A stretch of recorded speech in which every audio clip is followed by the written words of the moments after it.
nivel de Latinoamérica. El objetivo para que Guatemala se ubique en el mundo en un nivel de inversión sobre la educación deberíamos llegar a 9, apenas estamos un poquito arriba del 3%. Entonces, eso lo único que refleja es el estado de situación que tenemos nosotros en Guatemala, el tema de la exclusión, los niveles de pobreza, el analfabetismo, una educación bastante con demasiadas falencias. Yo creo que tenemos que, primero, si queremos apostar a un futuro mejor de Guatemala, tenemos que invertir en educación y en más educación y tenemos que llegar a ese objetivo del 9% sobre el PIB. Y eso correspondería en temas de educación, tampoco se trata solo de poner dinero sin tener contenido. Y hay que hacer una renovación del sistema de educación, una mejora continua de todos los maestros. El maestro que no quiera involucrarse en una mejora continua, pues que decida hacer otra cosa.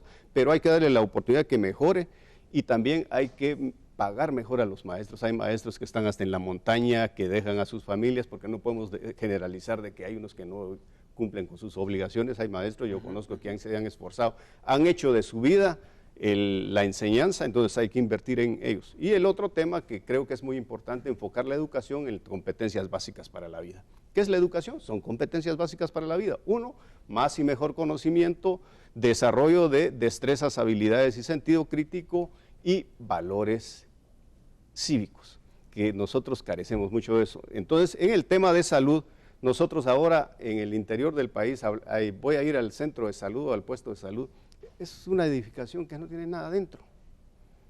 No tiene ni, como mínimo, ni esperemos que tengan médicos ni paramédicos, y por otro lado no hay medicinas. Entonces yo creo que lo que tendríamos que hacer es un sistema también de participación comunitaria, tanto en educación como en salud. En la medida que le empoderemos más a la gente, la forma de plantear y de involucrarse y de mejorar los servicios va a dar más resultados. Cuando le cuesta a uno, cuando hay preocupación de la ciudadanía, especialmente de las comunidades, eso va a tener un mejor sentido y una mejor funcionalidad. Entonces imagínense ustedes, si aquí en los hospitales de los centros urbanos o de Guatemala específico, no tienen medicina, solo pregúntense qué pasa con los centros de salud. O sea que en cuanto a seguridad, que cuando hablamos de seguridad es uno de los mayores problemas que ven los guatemaltecos, lo enfrentan todos los días al salir a las calles, pues son esos los problemas que ellos perciben, ¿verdad? Las extorsiones, por ejemplo, y muchos, quieren saber qué se hace al respecto. Bueno, yo les diría, ese es un problema bastante grave. Nosotros por la metodología de nuestra campaña que hacemos caminatas, visitamos mercados, zonas marginales, etcétera, y uno le pregunta a la gente, me dio tanta pena el otro día en Villalobos, que le preguntamos a la gente cuáles son los problemas que le aquejan realmente. Y el tema fue, mire, las extorsiones nos van a terminar usted, me dice el señor. Y el otro tema problema de nación. El otro tema me dicen corrupción, la corrupción también nos afecta. Y uno ve ahí, en estas colonias marginales, cada casita es un emprendimiento, pero están a la deriva de poder salir adelante, están trabajando para pagar la extorsión. Entonces yo creo que lo que deberíamos hacer ahí es un cambio profundo también en la Policía Nacional. Y otra vez volvemos sobre dos líneas, una preventiva y otra, por decir así, curativa, meramente de seguridad. La Policía Nacional, en este año el objetivo fue llevarlo a este gobierno llevarlo a 35,000 agentes, se llegaron a 32,000, se bajó el periodo de formación de un policía a 6 meses, que era de 1 año. El mínimo necesario para formar un policía debería ser de 2 años. ¿Qué proponen ustedes entonces para la fuerza de seguridad? Entonces nosotros volver al año, depurar la Policía Nacional, porque los nuevos agentes cuando van se contaminan. Si usted, a través de los medios nos informamos de que a los 3, 6 meses después de haber salido de la academia ya están siendo capturados porque se van a contaminar con los otros. Entonces lo que queremos nosotros es, capacitación de 1 año y posteriormente regionalizar el país. Donde salen los nuevos hay que dejar solo nuevos para que no se contaminen con los otros. La depuración y la forma, y también tenemos que hablar en este tema, se ha discutido mucho de la participación también de la sociedad en este tema, no como comités de seguridad, sino que tratar de identificar el potencial de los policías y ubicarlos de acuerdo a sus comunidades, porque ¿de qué hace un policía que no sabe hablar un idioma maya? Y para resolver los problemas, a veces se pueden resolver a través de diálogo, pero si no va a tener la capacidad de dialogar con las personas, lejos de convertirse en una mitigación, se va a convertir en un problema adicional. Y por el otro lado, el reclutamiento para la Academia de la Policía Nacional se debe sacar del Ministerio de Gobernación. En los informes a los que nosotros tuvimos acceso, se indica que otra vez a través de compadrazgos, cartas de recomendación se mandan a las personas que son aceptadas en la Policía Nacional sin ningún criterio técnico ni científico, y deberíamos separar eso de la policía, del Ministerio de Gobernación, para que pueda avanzar este tema. Y lo penoso en este caso es que pretendimos enfrentar la seguridad con el número de agentes, pero sacrificamos la calidad, y lo que nosotros necesitamos es mejorar la calidad del José policía. Ángel, yo quisiera saber, porque ya tenemos pocos minutos para esta ronda, pero me interesa mucho saber cómo minimizamos los conflictos, esos elementos de conflictividad en nuestro país, que sabemos son muchos, entre ellos, bueno, el tema agrario, ¿no? El tema ambiental, el tema de las minerías, los recursos ambientales, precisamente. ¿Qué hay con esto? Yo, para comentarles, en el año 96, a raíz de la firma de los acuerdos de paz, yo participé en la creación de la dependencia presidencial de solución sobre conflictos de la tierra. Y la verdad que es posible resolver conflictos a través del diálogo, si hay institucionalidad y si hay interés de resolverlos. Yo les voy a poner un ejemplo, el caso de San Jorge de la Laguna con la finca El Jaibal, que tenía como 200 años de conflictos. Logramos resolverlo. Claro que nos llevó 2 años de diálogo, pero logramos resolverlo. El mismo conflicto, que tampoco se va a concluir porque es de comunidades de Nahualá, Santa Catarina, yo participé en la resolución de ese conflicto, que igual tiene como 200 años de origen. Claro que el problema, siempre van a existir esos problemas entre las comunidades, pero ya no del nivel en que estaban anteriormente. En la costa sur, en esa época, estaban al orden del día los problemas de invasiones y desalojos, y logramos un acuerdo para, miren, ni una invasión más, y resolvamos donde ya están las medidas para desalojo. ¿Y qué ha pasado al momento? ¿Por qué no se ha resuelto? Y ahora, si ustedes ven, en la costa sur ya no están esos conflictos y se han trasladado a minería, se han trasladado a los temas de las hidroeléctricas, y en Alta Verapaz específico están los problemas de carácter agrario. Yo creo que hay que apostar por el diálogo, pero sobre todo cualquier conflicto debe involucrar la participación de las comunidades. Si nosotros ignoramos a las comunidades, no vamos a avanzar. Bueno, por último, háblenos de su relación con Pedro Miguel Lamport, más conocido como Peter Lamport, que es su candidato a la vicepresidencia. ¿Cómo van a llegar, en el caso de ser presidente y vicepresidente, justamente a generar ese diálogo que no hemos visto justamente en las últimas administraciones? Bueno, la verdad ha sido una preocupación de Peter este tema, el tema de la conflictividad lo ha abordado constantemente en los foros donde hemos ido a conversar. Y el tema, aquí yo le tengo un gran aprecio y respeto a Peter, justo nos conocimos cuando fue el Serranazo.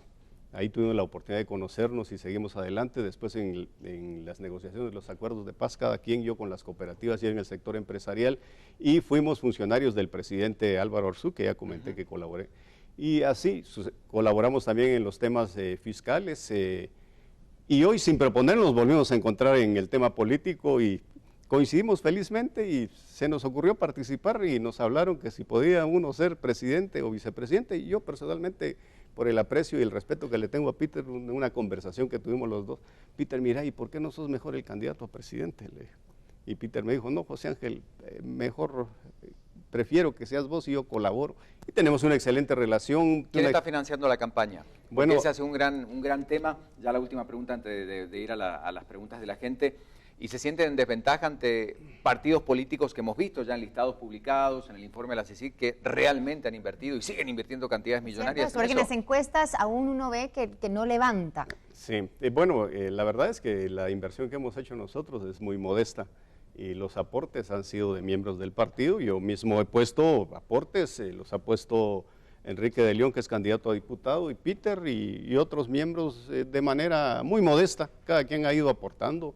Ninet también ha colaborado con nosotros.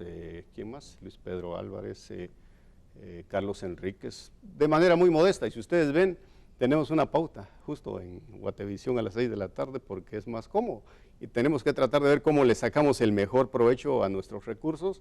Y la verdad es que es indignante ver que otros partidos se gasten grandes cantidades. Yo quisiera apostar, y es una cuestión de idealismo político, yo quisiera que avancemos como sociedad y algún día se gane una presidencia o una campaña política y que el dinero no sea determinante, sino que sea la propuesta.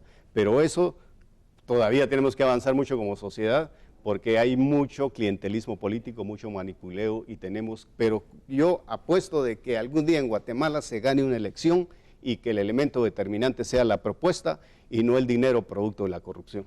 Vamos a la pregunta de la gente. Claro, que tiene vamos a para ver el qué candidato tiene que que nos decir. está acompañando en Encuentro por Guatemala. Esto dicen los guatemaltecos, esto cuestiona justamente. ¿Qué es lo que ha hecho por Guatemala y cómo piensa cambiar Guatemala? Es lo principal, en mi opinión. Tenemos un minuto para responder. ¿Qué ha hecho usted desde otros ámbitos como guatemalteco por el país? Bueno, yo he trabajado en las cooperativas con pequeños productores de café. Trabajé también en el banco para la creación de créditos a los pequeños y medianos productores. También en la democratización del capital, personas que nunca habían pensado tener una acción de un banco lograron tenerle, un campesino que ni entendía que es un título de acción. Y de igual manera trabajé para la caficultura, tratando de modernizar los procesos y posicionando el café de Guatemala a nivel internacional. Colaboré en los temas de resolución de conflictos, yo no era funcionario cuando principié a colaborar en eso. De igual manera he colaborado con Visión País, Visión Guatemala.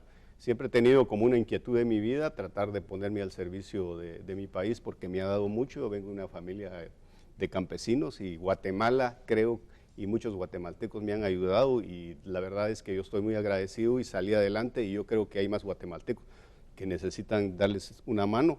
Yo ya resolví mi problema, que miren los otros qué van a hacer. No, de eso no se trata el país se trata de que ya el país me dio y yo le tengo que dar a los demás. Perfecto, vamos a escuchar entonces la siguiente pregunta. ¿Cuál es su plan para disminuir la violencia que se está generando en el país día con día? Como hay un minuto, ¿alguna otra acción concreta para disminuir la inseguridad? Bueno, yo sí no comparto el tema de involucrar al ejército en las fuerzas de seguridad. Yo creo que debemos de fortalecer la Policía Nacional y la participación comunitaria. Tenemos comunidades en Guatemala donde cero violencia, tenemos que aprender más de esas comunidades, por eso yo creo que las medidas preventivas son tan importantes. Una lucha también, yo resuelvo mis problemas a través de la paz, yo a través del diálogo, yo rechazo la violencia, yo denuncio la responsabilidad cívica. Tiene sus riesgos, pero hay que generar la cultura de la denuncia, porque entonces no vamos a resolver los problemas. Y yo creo que la extorsión también deviene de que es un problema que no lo vamos a resolver rápidamente, de la falta de oportunidades de la gente. Si vemos, son jóvenes los que están involucrados en las maras. Las extorsiones vienen de las maras. Pero ¿qué es lo que ha pasado ahí? Lo que ha pasado ahí es que los jóvenes no tienen oportunidades. Hoy por hoy, más del 60% de las víctimas de la violencia son jóvenes entre 18 y 25 años y los victimarios de igual manera son jóvenes entre 18 y 25 años. Perfecto, escuchamos entonces una más. La última. Primero que todo, es importante que nosotros tengamos un presupuesto mayor. Por ejemplo, como yo estudio farmacia, tenemos que tener un mejor equipo, ¿verdad? Primera parte, pero me imagino que iba orientada a cómo entonces venir y aumentar los presupuestos para quizá la Universidad de San Carlos, aumentar esa educación universitaria también en el país. Bueno, en temas de educación, separemos la parte meramente formal, ahí estamos en la universitaria, el Estado le asigna constitucionalmente el 5% a la universidad y yo creo que también la universidad debe hacer alianzas con diferentes expresiones de la sociedad, con el sector empresarial, con las cooperativas, con las asociaciones de productores, para desarrollar el emprendimiento y que la universidad efectivamente responda en su oferta de carreras a las potencialidades que hay en las comunidades. Y yo creo que de esa manera podemos generar también el emprendimiento en el área rural y en el área urbana. Y también ese es un llamado con mucho respeto a la universidad de que los recursos que se le asignan debe de focalizarlos en esas potencialidades, uno en la calidad del gasto, priorizar cuáles son los retos más importantes del país y también manejarlos con transparencia. Y yo creo que en ese sentido, y el Estado, si puede todavía colaborar aparte de ese 5%, creo que es muy importante para el futuro del país, pero desde mi punto de vista tenemos que forjar primero lo de la educación primaria. Bien, vamos a ir inmediatamente con redes sociales. Alejandro.